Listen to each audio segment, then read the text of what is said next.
እንገራችሁማ ሴትዮዬ አብሽ ጠቢና አስጭና ከደረቀ በኋላ አመሳ አድርገሽ ፍጪው አልሽኝ። ከዛ ከሰላጣ ጋር እንበለዋለን አልሽኝ። እና የእሷን እየሰራሁኝ እንዳለ አንድ ነገር አስታወስኩኝ።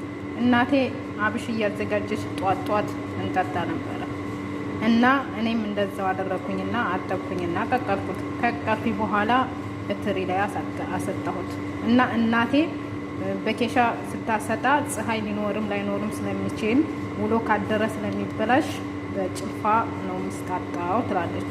ደርቆ እስኪያበቃ ድረስ በጭልፋ ነበር እናቴ የምታስጣጣው እና እኔም የእናቴን ተከተልኩኝና በትሬ ያሰጣሁኝና በማንኪያ የሳማስለው ቆየሁ። ያው የዱባይ በረሃ ስለሆነ ወዲያውኑ ነው የደረቀው። ማታ ላይ ፈጨሁኝና ዘፍዝፌው አሳደርኩት። ከዛ ውሃውን አጠነፈፍኩኝና ሱካር አንድ ሲኒ ሱካር አደረኩኝና ይሄው እንደምታዩት መታሁት።